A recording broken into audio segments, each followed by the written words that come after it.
Momento más se nos van a unir a esta conferencia de prensa el subsecretario de Prevención y Promoción de la Salud, el doctor Hugo López-Gatell, quien en este momento, de hecho aquí en un salón adjunto en este mismo recinto, se encuentra participando de la sesión extraordinaria a la que convocó el día de hoy el Consejo de Salubridad General.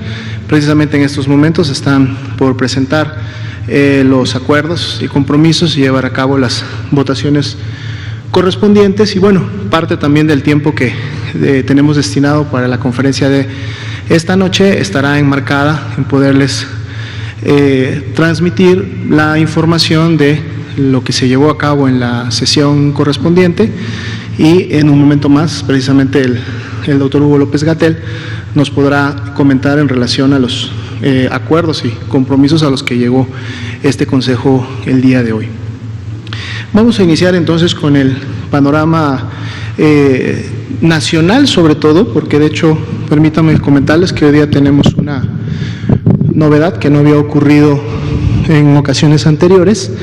Como ustedes ya saben, porque de hecho el doctor López-Gatell lo ha comentado en varias ocasiones, este mapa internacional se realiza con base en la información oficial que día con día publica la Organización Mundial de la Salud.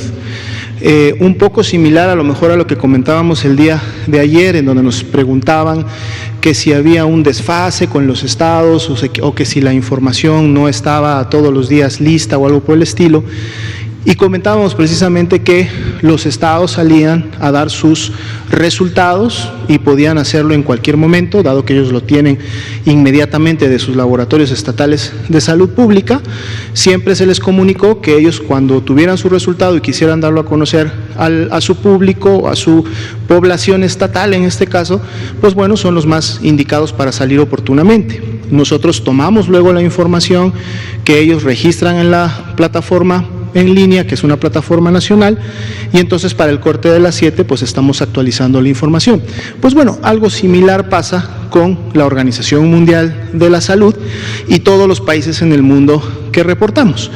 Todos los países que estamos reportando casos, hay un formato especial que la Organización Mundial de la Salud definió para la notificación de los casos y de eventos, que todos los días a través de la Dirección General de Epidemiología, dado que ahí está anidado el Centro Nacional de Enlace para el Reglamento Sanitario Internacional, que es el mecanismo oficial por el cual el país, en este caso México, ¿sí?, comunica y notifica todos sus eventos de importancia internacional. Y pues bueno, lógicamente durante este año y desde que inició el año, el tema de COVID-19 ha sido muy puntual todos los días, pero así como México, son todos los países del mundo los que están notificando y la OMS en su momento también hace un corte, realiza sus productos, emite las tablas de los casos. Bueno, la novedad que les quería comentar es que si ustedes se percatan en el mapa es el mismo de ayer. ¿Sí?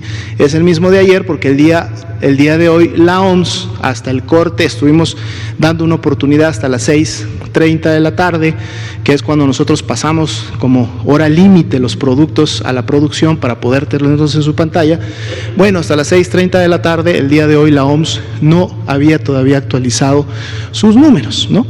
Esto puede suceder, puede pasar, no es algo necesariamente extraño o que esto signifique que algo, de seguro si entramos en unos minutos más o en unas horas más a la página de la OMS, muy probablemente ya va a estar la actualización, de seguro fue un retraso.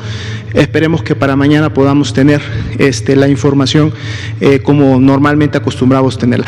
Como lo comentaba en el marco de lo que ya se había siempre comentado, que para poder generar este mapa para ustedes, sí necesitamos la información y las bases de datos que la OMS normalmente actualiza.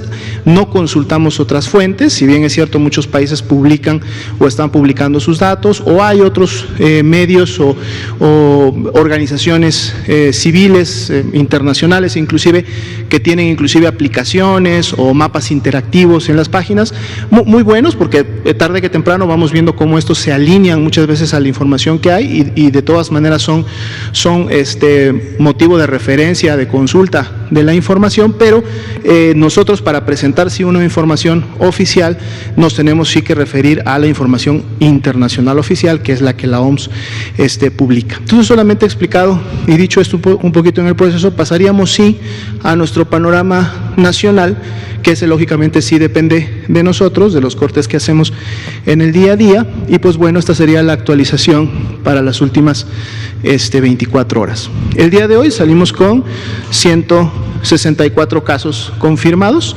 Si recuerdan, el día de ayer teníamos un pool importante de casos sospechosos, en donde están siempre la posibilidad de poder tener nuevos casos confirmados, como por ejemplo es en el hoy también. Ese pool representan 448 casos, que es donde podemos el día de mañana tener nuevos casos confirmados que se sumen a los de color rojito, o podemos tener casos descartados en color verde. Doctor López. La distribución por estados la podemos ver precisamente representada a manera de colores en el mapa, recordando nuevamente que la información puntual para cada estado en relación al número de casos y información como el antecedente o no de viaje, la fecha de inicio de síntomas, etcétera, la encuentran también todos los días después de las 7:30 de la noche, publicada en la página oficial de la Secretaría. Como pueden ver, la distribución que tenemos por sexo para el día de hoy, se puede decir que incrementó un poquito para el sexo masculino, llegando a ser ahora un 64%, ¿no? Y la diferencia para el sexo femenino. La atención médica se mantiene básicamente en parámetros similares, a pesar de la suma de los nuevos casos, un 10% que sí es ingresado a un segundo nivel, ya sea para observación o una valoración a fondo. Hay que recordar que en los lineamientos de atención médica se dice que si la persona que está demandando la atención es clasificada como caso sospechoso y tiene un factor de riesgo, no es bueno inmediatamente mandarla al domicilio para ver si en las siguientes 24 horas no hay la posibilidad de que empiece a complicarse y presentar signos de alarma. Entonces, muchas veces cuando llegan este tipo de pacientes, los hospitales prefieren ponerlos en observación, y de ahí que podemos tener un poco esta tasa, que es ya un poco diferente a lo que sucede en el día a día y cómo van evolucionando, que lo vemos en la siguiente gráfica. Entonces vemos que de ese 90% que en su momento demandó atención, y al demandar la atención lo hizo en un primer nivel y además fue referido a su domicilio para que continuara con su resguardo domiciliario, es decir, no fue hospitalizado, no fue ingresado a un segundo nivel. Si regresamos una para atrás, por favor. 87%, o sea, prácticamente la misma proporción, 90, 87 aquí, continuaban en ese estatus, es decir, se mantenían de forma ambulatoria, no fue necesario regresarlos o reingresarlos a una unidad médica. Un 8%, que vemos en el color un poco celeste oscuro, son los que sí ingresaron a un nivel hospitalario, pero que además están reportados como estables. Un 2% son los que para el corte de hoy están reportados todavía como graves. Esto viene a representar 3 casos en función del total de casos confirmados, que son los 164. Vemos ya también reflejado en la gráfica la ocurrencia de los decesos, de las defunciones, con 1%, que fue la que se notificó, se dio a conocer esta mañana. Y bueno, tenemos también una proporción ahí de casos recuperados. Por institución, la mayor cantidad de atenciones continúa siendo en la Secretaría de Salud, el 73%, y esto lógicamente es a nivel nacional, es decir, en todos los hospitales que pertenecen a la Secretaría de Salud, y el segundo lugar, con un 22%, lo siguen todavía proporcionando las instituciones privadas. Estamos hablando precisamente de hospitales privados que operan. Es importante comentar, no forma parte de ninguno de los líneas que tenemos aquí. El día de hoy tuvimos un deceso que está clasificado como sospechoso, es decir, de este grupo de 448 personas que están esperando un resultado, hubo una defunción, ¿sí? Estamos esperando el resultado como tal, la muestra entró en el transcurso de la tarde y estamos esperando el resultado para ver si en un momento, cuando lo tengamos, pudiera ser este caso confirmado, pero sí queremos que ustedes lo conozcan y que estaremos en todo caso todos a la expectativa del resultado para, de salir positivo, podérselos comunicar. Es una persona que tuvo antecedente de viaje a los Estados Unidos, es un adulto mayor de 74 años de edad y con antecedente de 15 años de padecer hipertensión arterial. Estamos viendo cómo los factores de riesgo que habíamos estado comentando desde las últimas semanas, que son los que precisamente pueden desencadenar una enfermedad más grave y lamentablemente el deceso de la persona, pues los estamos también viendo cómo suceden en los casos que estamos registrando en México. Solo reitero, es una defunción sospechosa todavía, no está confirmada, estamos sí a la espera del resultado de laboratorio. La siguiente, por favor. El estudio de contactos se continúa, estamos en una fase de transición entre el escenario 1 y el escenario 2. Ya habíamos comentado en conferencias anteriores que cuando estemos ya en escenario 2, realmente el seguimiento de contactos se limita y ahora lo que inicia es más bien el estudio y el seguimiento de los brotes comunitarios. Pero dado que todavía estamos en una fase de transición, se puede decir que todavía hay capacidad del sistema para poder investigar y dar seguimiento a las cadenas de transmisión y ver si los contactos de los casos confirmados durante los siguientes 14 días inician o no con sintomatología. El 10% del total de contactos inició con sintomatología, que representan 54 contactos que iniciaron con sintomatología. A los 54 contactos se les realizó la prueba confirmatoria, confirmándose 19. Entonces, al día de hoy tenemos, dentro de los casos confirmados, tenemos 19 casos asociados a importación, ¿no? Es decir, son personas que se contagiaron del caso importado inicial. Entonces, vemos también cómo día con día, en base a cómo vamos avanzando en la vigilancia, empezamos a encontrar más y más casos asociados a importación, y es precisamente lo que sucede en la fase de transición entre el escenario 1 y el escenario 2, porque entonces lo que sigue a continuación, o inclusive pudieran ser personas ya en fases o en periodos de incubación de la enfermedad, es cuando entonces ahora estos casos asociados a importación generan a su vez una siguiente generación de contactos.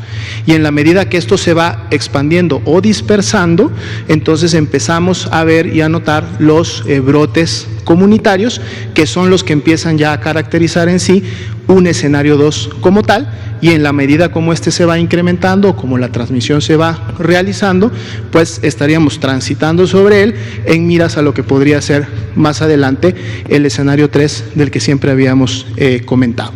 Entonces, hasta este punto es la parte del panorama. Ya decíamos, doctor López-Gatell, que estaba participando de la sesión extraordinaria del Consejo de Salubridad General y que en su momento también se podía dar información en relación a lo que había sucedido. Bienvenido, doctor. Gracias. Muchas gracias, doctor Alomía. Efectivamente, ahorita quizá podemos abrir a preguntas y respuestas, y seguramente una de ellas va a ser sobre la sesión del Consejo de Salubridad General. Vamos a empezar aquí con Ángeles Cruz, Blanca Valadez, ustedes dos, y así nos vamos yendo. Gracias, buenas noches. Yo le quiero preguntar sobre el fallecimiento de la persona de ayer. Hubo mucha confusión y a la fecha todavía no está claro. Si usted nos pudiera ayudar y precisarnos si esta persona tenía o no antecedentes de viaje al extranjero o contacto con alguien que hubiera, o sea, si calificaba para ser de este grupo de casos o definitivamente, como nos dijeron, se trata de un caso comunitario que no estaba registrado y por lo tanto quisiera yo entender cuál es la razón de que no supiéramos o que en su registro no estuviera incluido como un caso no asociado a importación. Y si ustedes han considerado modificar la hora del cierre del reporte porque cerrarlo a la 1 y darnos un reporte a las 7, hay una ventana muy grande que no me parece. Usted dígame por favor si es viable, confiable o conveniente en términos de la claridad y la transparencia que haya esta ventana y que tengamos que esperar al otro día a las 7 de la noche para tener una información más certera.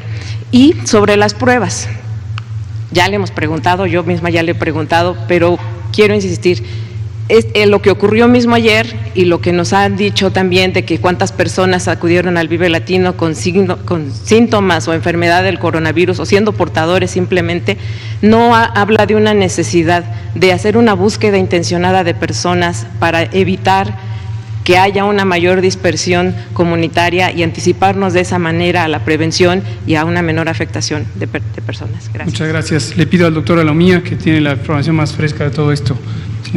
Claro que sí, doctor López-Gatell. En relación a la primera pregunta, de hecho, el día de ayer ustedes no iban a encontrar todavía la lamentable defunción, porque cuando precisamente hicimos el corte no formaba parte de la tabla resumen de casos confirmados. El día de hoy están a 14 minutos de publicar la tabla. El día de hoy sí se va a encontrar la defunción como un caso confirmado, y de hecho van a notar que en el antecedente epidemiológico de viaje o como tal, lo que dice es en investigación.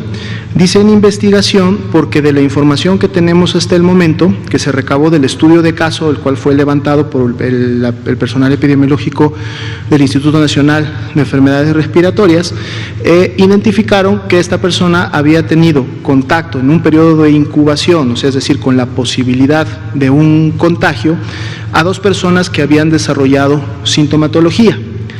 Y además de estas 2 personas que habían desarrollado sintomatología, se tiene un antecedente que en este momento se está investigando, que la persona había demandado atención médica previamente en otra unidad y que posiblemente, es lo que se está investigando, pudiera haber permanecido algunas horas en esta otra unidad médica.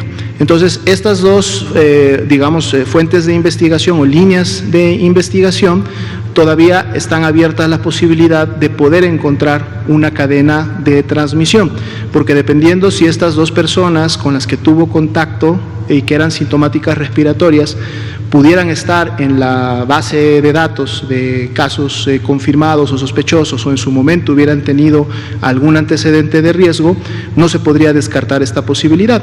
Claro, eso hay que comprobarlo, y para poder hacerlo requiere de la investigación del caso. En este momento están trabajando las jurisdicciones sanitarias haciendo la investigación. Lógicamente, cuando hay un lamentable deceso, uno de los sesgos que tenemos es que pues lamentablemente ya no podemos entrevistar directamente a la persona, por lo tanto la información depende de lo que sepan los familiares, de lo que nos puedan compartir las amistades. Yo creo que esto va a terminar cerrado en las siguientes 24 horas, en el sentido de que ya se termina de realizar todas las entrevistas y todos los seguimientos posibles, porque lo que pasa, y mucho tiene que ver esto en la investigación epidemiológica, es justo eso, es poder rastrear, preguntar, buscar, hasta poder en su momento tener agotada toda la información. Entonces, todavía está clasificado como en investigación, pero en su momento, si no se logra identificar el rastro, claro que tendrá esa clasificación como tal. No estuvo en ninguno de los conciertos. Esta persona tiene el antecedente y de hecho lo podemos ver también con la fecha de inicio de síntomas.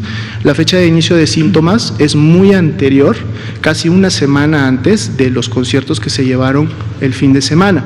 Su ingreso al Instituto Nacional de Enfermedades Respiratorias fue el domingo. El domingo él ya estaba presentando una enfermedad limitante y, como decía, tenía el antecedente de ya haber estado demandando atención en otra unidad.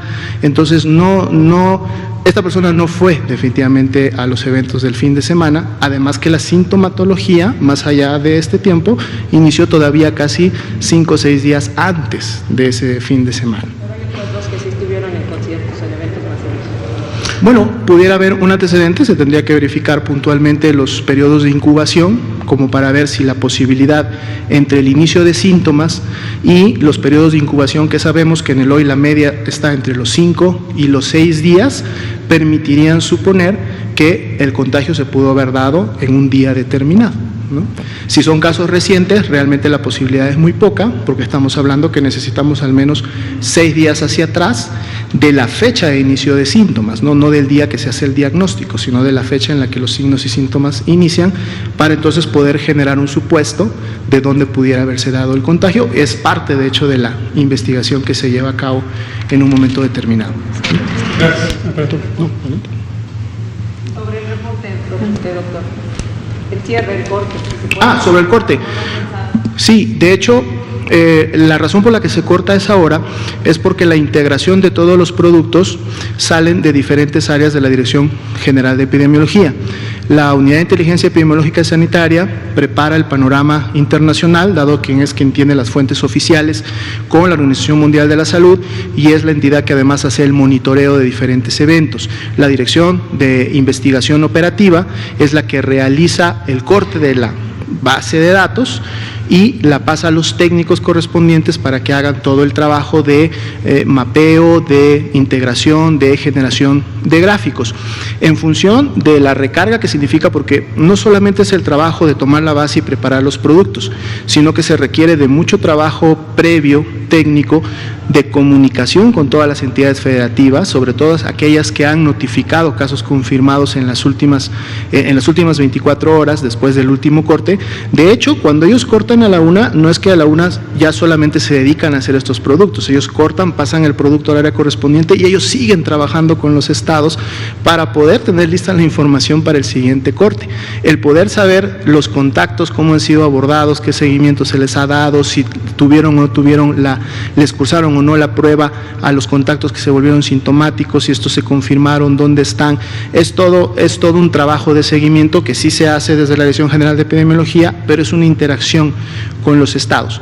Pudiéramos en su momento, basados un poco ya en la práctica diaria, tratar de reducir, pero a lo mejor no podríamos bajar ese periodo de media hora o una hora más, porque es realmente lo que se define, recordando que no es que poquitito antes de las 7 tenemos los productos, sino que los productos tienen que estar elaborados entre 5:30 a 6 para una revisión final, una validación y entonces poderlos pasar a los equipos para podérselos presentar. Pero nos llevamos en todo caso la posibilidad de revisar si podemos acortar aunque sea un poquito más.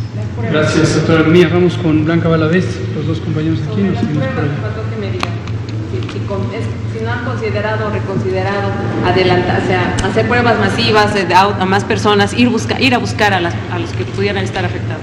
Sí, no es una estrategia de vigilancia epidemiológica que se considere útil o eficiente. Como hemos explicado, las medidas de control epidémico que todos los países iniciaron aplicando con una base técnica se centran en el aspecto de la contención en torno a los casos sospechosos y se compone de 3 elementos: detectar a los casos sospechosos y ponerlos en aislamiento y estudiar a sus contactos. Y en ese proceso está involucrado el diagnóstico por laboratorio del caso sospechoso, que en un momento dado pasa a ser clasificado como confirmado o no confirmado. Esta medida, como explicó el doctor Alomía, y lo hemos comentado en otras ocasiones, tiene la posibilidad de aplicarse cuando hay pocos casos. Por eso esta medida se recomienda utilizarla en la primera etapa de importación viral, donde hay decenas de casos. En un momento dado, este número de casos empieza a aumentar y la utilidad de estar detectando o intentando detectar a cada caso sospechoso para ponerlo en aislamiento empieza a ser impráctico, pero además inconveniente, porque empieza a distraer los distintos mecanismos de la salud pública hacia un esfuerzo que desde el principio se sabe tiene límites. Y es el momento en donde es más conveniente adelantar las intervenciones que se pueden ejecutar para tener un alcance masivo. El alcance masivo de las intervenciones se logra con las intervenciones de mitigación comunitaria, y es precisamente el distanciamiento social. Recuerden que en la transición entre etapa 1 y etapa 2 o etapa 2 y etapa 3 no ocurre de un día para otro o no ocurre cuando se agrega un caso más. De hecho, no depende del número de casos. De lo que depende es de las características de la transmisión. Cuando la transmisión ocurre en pequeños entornos familiares, donde hay transmisión del caso importado a la primera generación. Todavía estamos hablando de importación de casos. Cuando ya empiezan a ocurrir, no necesariamente con el primero, sino empiezan a ocurrir situaciones de transmisión donde no se puede rastrear quién fue la persona contagiante, entonces ya empieza a reconocerse un patrón de transmisión comunitaria. En el caso mexicano, y les pido lo tengan presente, decidimos adelantar medidas típicamente recomendadas para la fase 2, típicamente recomendadas. ¿Cuáles son estas? Las que anunciamos el sábado pasado y hemos reiterado, y les pedimos por favor nos ayuden a que permeen a la sociedad. Cancelación o posposición o reprogramación de los eventos masivos, suspensión de las actividades escolares en forma anticipada y la recomendación de suspender o sustituir por otros mecanismos aquellas actividades no esenciales de las organizaciones gubernamentales, las públicas o las sociales o las privadas. Es decir, todos aquellos trabajos, por poner el ejemplo del caso laboral, puede haber otro tipo de actividades, pero aquellos trabajos que se pueden hacer desde casa, pues mejor que se hagan desde casa, en una gran cantidad de oficinas, tanto públicas como privadas o sociales. La gente trabaja con un instrumento de cómputo y utilizando el Internet. Entonces, si es posible, hay que privilegiar que esos trabajos se realicen en casa y que las personas estando en casa se queden ahí, que salgan lo menos posible a la comunidad. ¿Y de qué depende que uno decida adelantar o esperar? Lo hemos también comentado, lo retomo.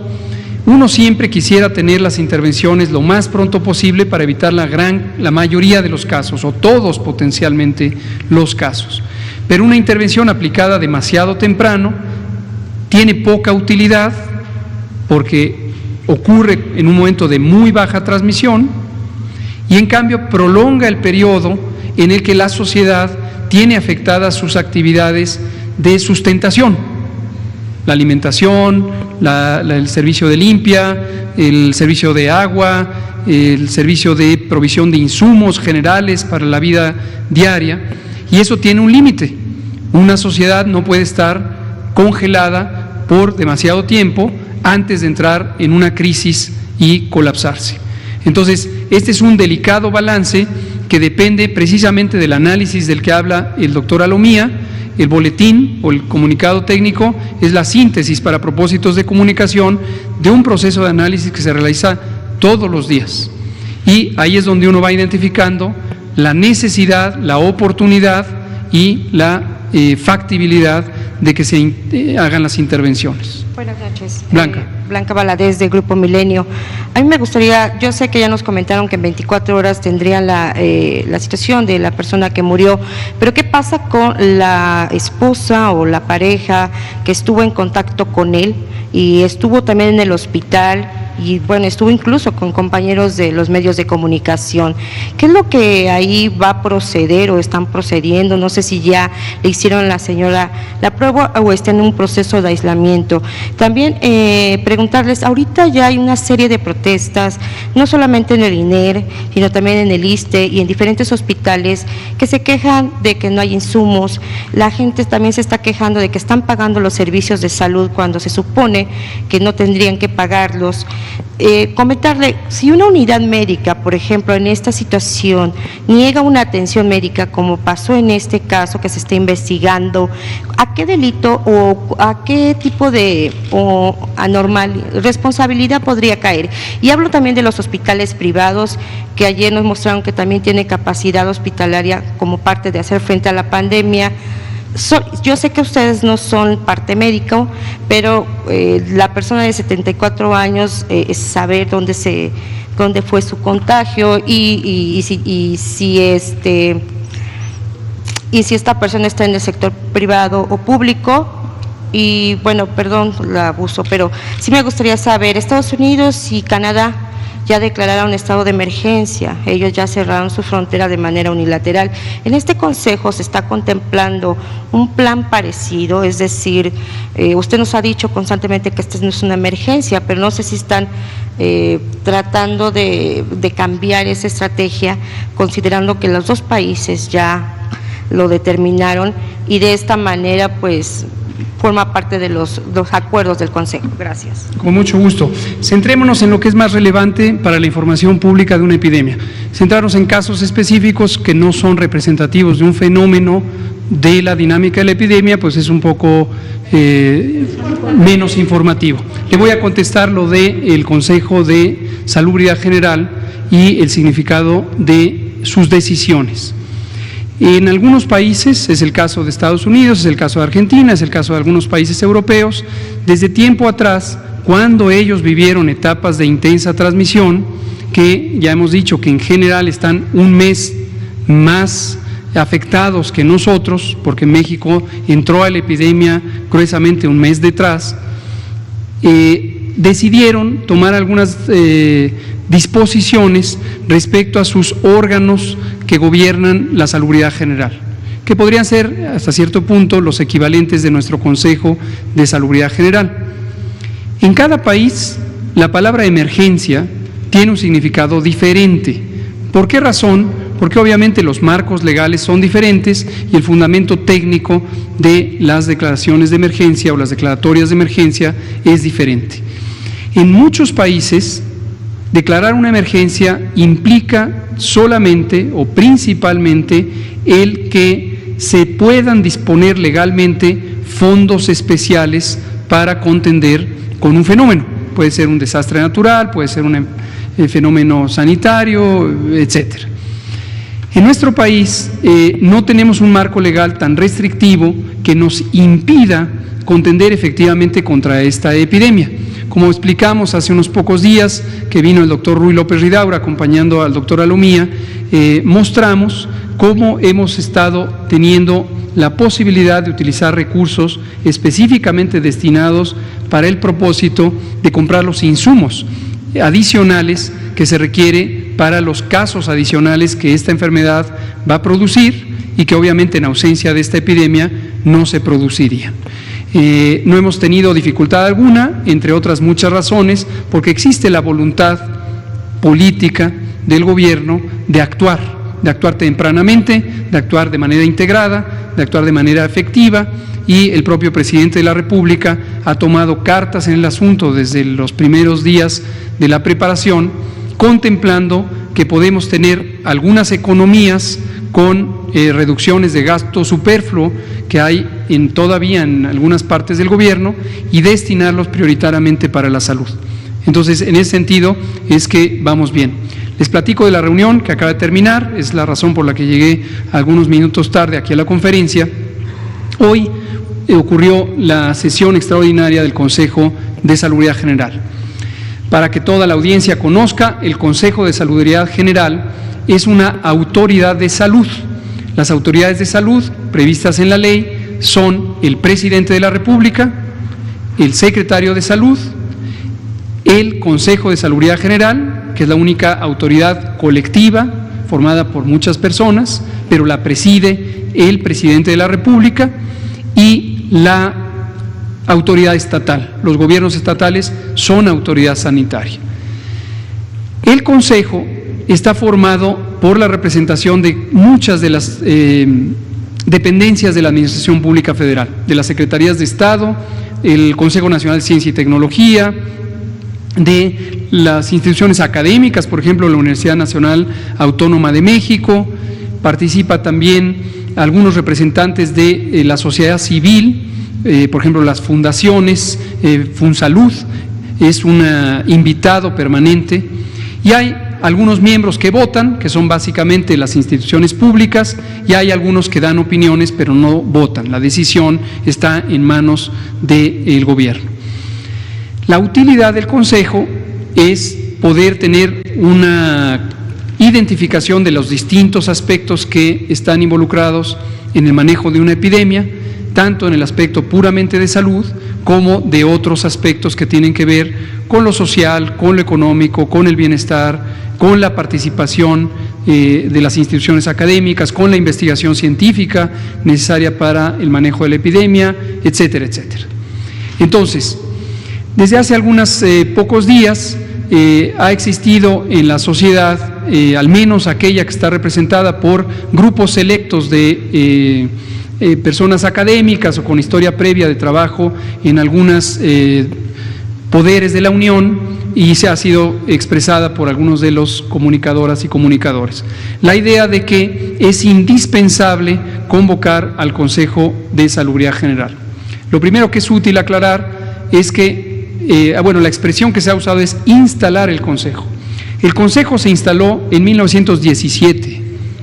Entonces, lo que ocurre, y en la historia del Consejo además, viene de 1957. Lo creó el presidente Juárez. Entonces no se necesita instalar al Consejo. El Consejo tiene actividades del día a día que preside el secretario de Salud y coordina el secretario del propio Consejo, y tiene actividades del Pleno del Consejo, es decir, cuando hay sesiones de todas y todos los que participan en él. En este caso, el Consejo, las disposiciones que el Consejo puede tomar habían sido cubiertas extensamente desde semanas atrás, cerca de 2 meses, por comités, específicamente 2 comités que han estado sesionando conjuntamente: el Comité Nacional para la Seguridad en Salud, que preside el secretario de Salud; el Comité Nacional de Emergencias, que preside el secretario de Seguridad Pública. Y la composición, las personas y las instituciones representadas en estos 2 comités son las mismas que el Consejo de Salubridad General. Es decir, el objetivo era tener una coordinación de todo el gobierno para poder coordinarnos con toda la sociedad. Y eso lo hemos logrado de una manera muy armónica desde que inició esta epidemia. En las sesiones del del Comité Nacional para la Seguridad en Salud y del Comité Nacional de Emergencias, la más reciente ayer tuvimos una sesión conjunta de estos 2 comités. Hemos ido corroborando que las distintas instituciones que participan en los subcomités técnicos, específicamente el subcomité de enfermedades emergentes, son convalidadas, son ratificadas por el nivel superior de las dependencias de la administración pública, es decir, las personas titulares de los ramos, de las secretarías de Estado.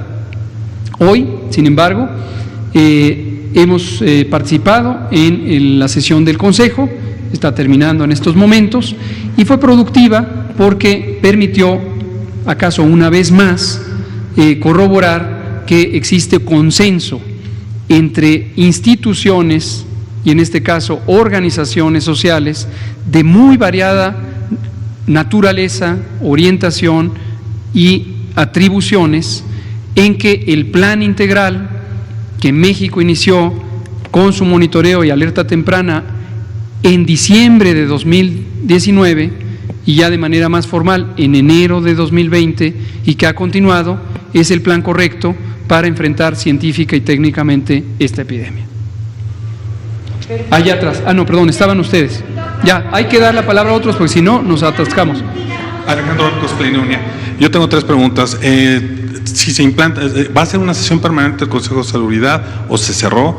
Y si ellos darían la línea, si es que se queda abierta. Existe una enorme confusión todavía con respecto a los laboratorios.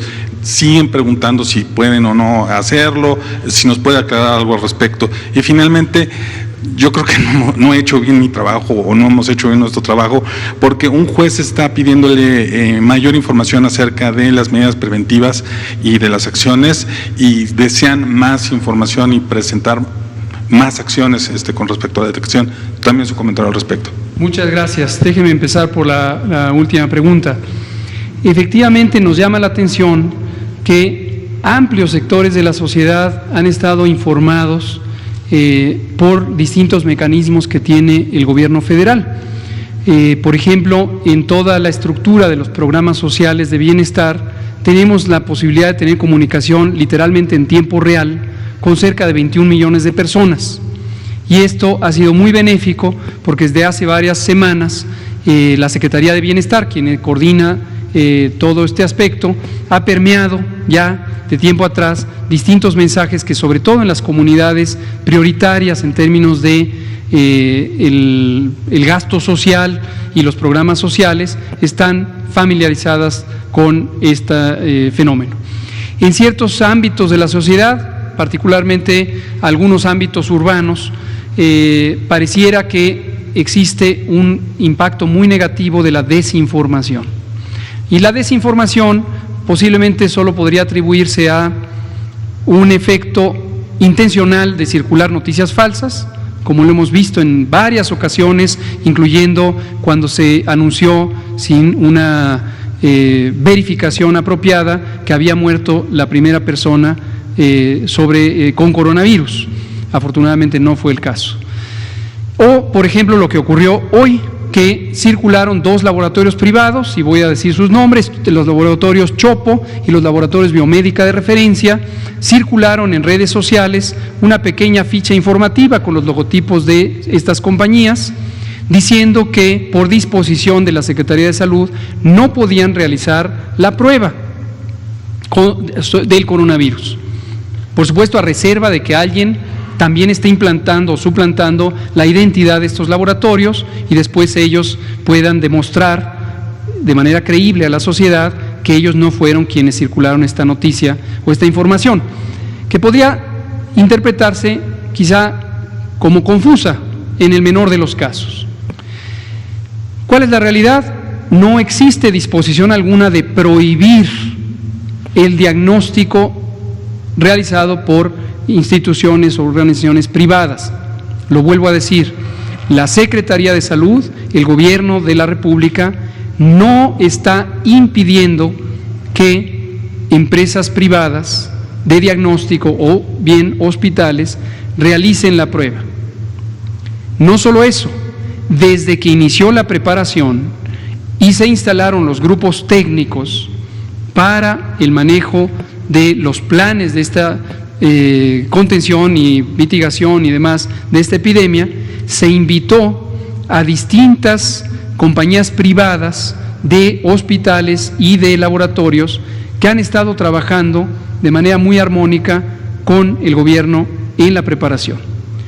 Y se tomaron desde el principio 2 reglas generales que de manera específica podría detallar el doctor Alomía. La primera es: para poder hacer el diagnóstico hay que demostrar que el diagnóstico es válido.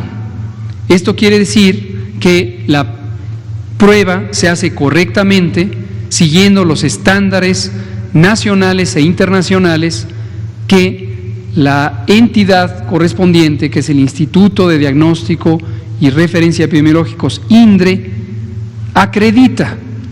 Entonces, el INDRE tiene la facultad de acreditar la competencia técnica de los laboratorios de cualquier característica, los laboratorios públicos de salud pública o los laboratorios privados. Y ese es el primer requisito. Y el segundo es que se comprometan con lo que mandata la Ley General de Salud y la norma oficial mexicana 017 para la vigilancia epidemiológica, que es la notificación inmediata de resultados reactivos o positivos al coronavirus. Existen 16 laboratorios, 16 compañías que desde el inicio expresaron su deseo de participar en este proceso de reconocimiento de su calidad. Hasta el momento de esos 16, y este trabajo empezó prácticamente desde el primer día de febrero, solamente 2 han demostrado tener la competencia técnica y satisfacer los estándares que se exigen también para los laboratorios públicos, los laboratorios de salud pública. Hasta el momento son el Hospital ABC y el Hospital Ángeles de Interlomas. Todos los demás están bienvenidos a demostrar que son competentes y que se comprometen con la vigilancia epidemiológica. Y hablando de noticias falsas o potencialmente confusas, también hoy circuló una fichita que hablaba de un laboratorio que presuntamente estaría en las lomas de Chapultepec, aquí en la Ciudad de México, que realizaría pruebas a demanda por un costo de 3,500 pesos y que la prueba se toma sin necesidad de bajarse del vehículo. No tenemos conocimiento en el trabajo serio, en el trabajo dedicado, en el trabajo basado en evidencia, de que haya una solicitud de un laboratorio con estas características. ¿Qué nos preocupa? Nos preocupa como elemento principal que la estafa, que consistiría en presentar un servicio que no tiene acreditación técnica, resultara en un daño a la población, que puede no ser menor. ¿Por qué? Porque un resultado falsamente negativo va a llevar a una sobreconfianza de que no se tiene la enfermedad. Si esto ocurre en la mayoría de las personas que no tienen probabilidad de complicarse, que son 8 de cada 10, quizá no pase a mayores.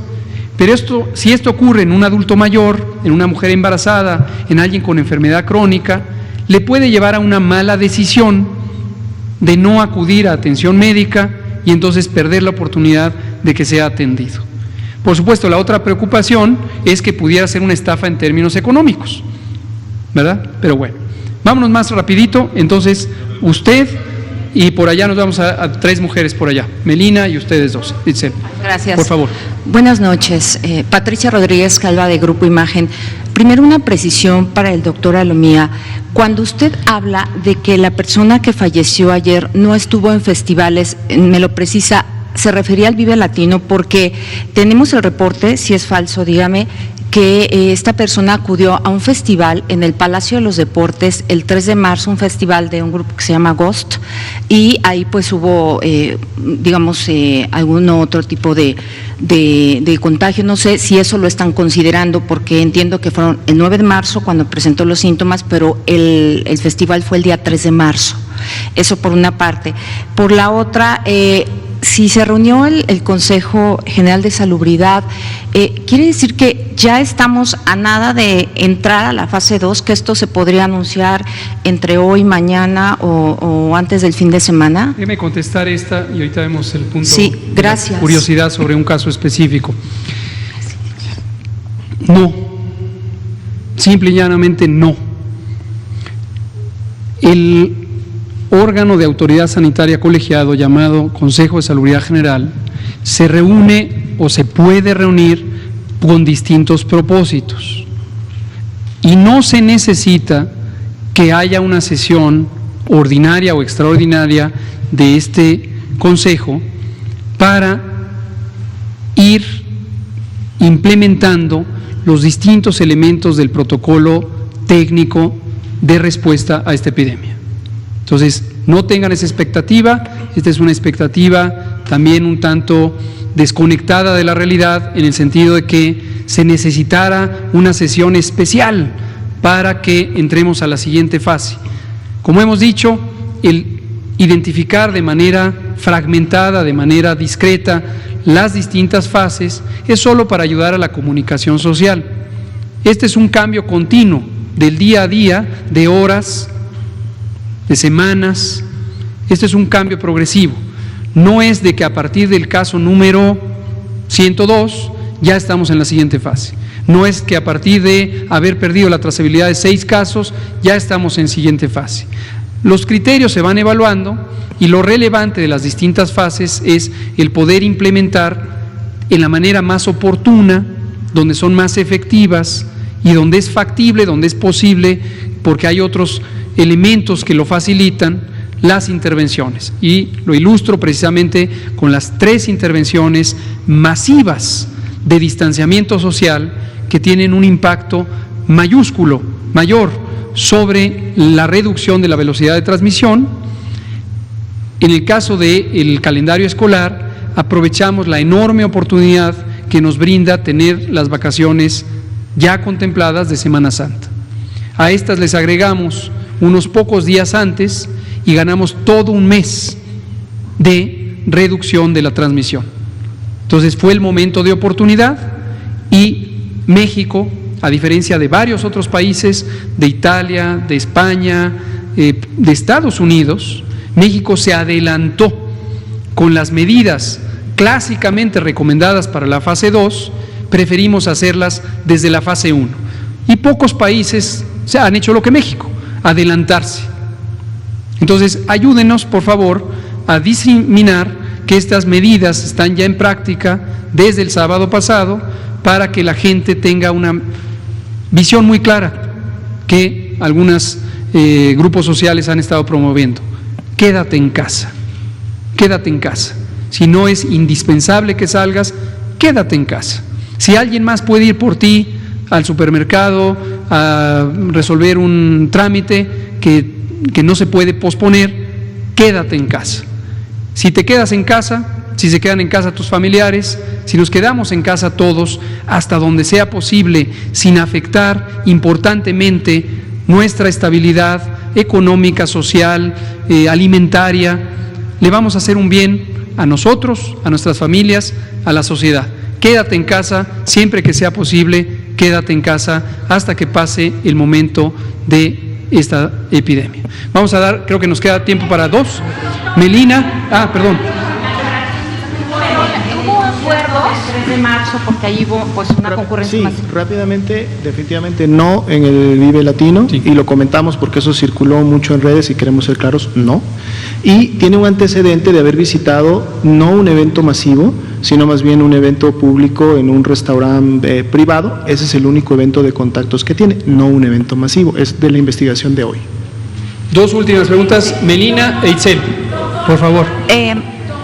Muy buenas tardes, Melina Ochoa de Uno TV. Preguntarle, subsecretario, ¿cuál sería la respuesta entonces para justamente este juez, el Poder Judicial, que está exigiendo y que 24 horas informen, ¿no?, sobre cuáles son las medidas que han tomado ahora con el COVID-19? ¿Y qué otras cosas acordaron en este consejo? ¿Qué otras cosas acordaron? Y esto, bueno, ya nos queda claro, no significa entonces una emergencia nacional. Y por último, en la mañana ya el presidente López Obrador hablaba de este plan DN3. Yo hace 2 semanas había preguntado si iban a utilizar justamente este plan para la mitigación o contención. ¿De qué va este plan? Cómo no, gracias por sus preguntas, Melina, muy útiles. Empiezo por la última. Efectivamente, recuerdo bien cuando me preguntó eso y ocurrió esa pregunta justo en el día que Estados Unidos anunció que utilizaría su Guardia Nacional, Estados Unidos de América, su Guardia Nacional, para reforzar con cuerpos armados las medidas de salud pública.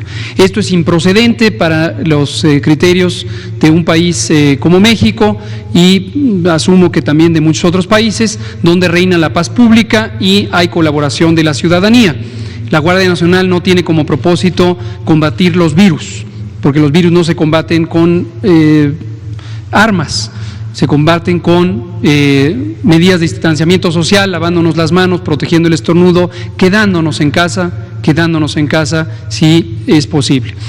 Y lo que sí, como todos sabemos, nuestras Fuerzas Armadas, tanto el Ejército como la Marina, tienen una larga historia muy noble y muy heroica de asistencia a la población cuando ocurren fenómenos masivos que afectan lo normal de la vida pública. Entonces, en el caso del Ejército es el plan DN3, en el caso de Marina es el plan Marina, y básicamente lo que ellos han puesto a disposición, no quiere decir que se necesita en forma inmediata, pero que consideremos todo el repertorio de los recursos que tiene el gobierno para, si fuera necesario, poder utilizar los distintos mecanismos, la logística, las comunicaciones, etcétera, etcétera, ¿no? Ahora, lo otro que me preguntaba…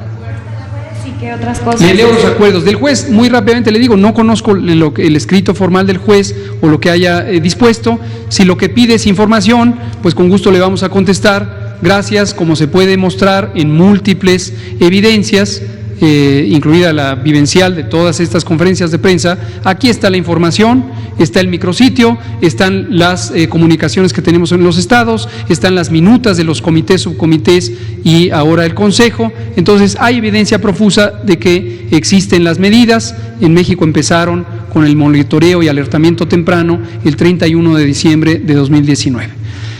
Justamente en el Consejo, el Consejo tomó nota formal de todas estas medidas. En la sesión el primer punto de agenda, después de declarar válida el orden del día, fue que se le pidió a la Secretaría de Salud relatar todo el inventario de las intervenciones de preparación y ya ahora de respuesta. Es una lista larga, nos llevó varios minutos describirla, entonces las miembros del Consejo tomaron nota de esto y finalmente los acuerdos consistieron en los siguientes 5 elementos. El primero es que el Pleno del Consejo de Salubridad General reconoce la epidemia de enfermedad por el virus SARS-CoV-2, conocida como COVID, en México como una enfermedad grave de atención prioritaria. Esto atiende exactamente al texto constitucional que dispone que en caso de enfermedad grave la Secretaría de Salud está facultada para tomar acciones inmediatas, tal como ocurrió, y que estas acciones inmediatas posteriormente, y nos especifica en qué momento, serán convalidadas por el Presidente de la República. Entonces, el Consejo de Salubridad General tomó nota de ello y reconoció esta característica. Segundo, el Pleno del Consejo de Salubridad General sanciona, esto quiere decir positivamente revisa y aprueba las medidas de preparación, prevención y control de la epidemia de COVID que han sido diseñadas, coordinadas y supervisadas por la Secretaría de Salud e implementadas por los poderes legislativo y judicial, instituciones del Sistema Nacional de Salud, dependencias y entidades de la Administración Pública Federal, los gobiernos de las entidades federativas y distintas organizaciones de sectores social y privado. Y aquí aprovecho para comentar muy puntualmente que esta distorsión de la información, nuevamente en la que se decía cada quien hizo las acciones que quiso, pues no, porque todo el operativo fue diseñado en consenso con los distintos implementadores. El acuerdo 3 fue que la Secretaría de Salud establecerá en lo sucesivo las medidas necesarias para la prevención y control de la epidemia de COVID en consenso con las dependencias y entidades involucradas en su aplicación, que con ellas se definirán las modalidades específicas, las fechas de inicio y término de las mismas y su alcance territorial.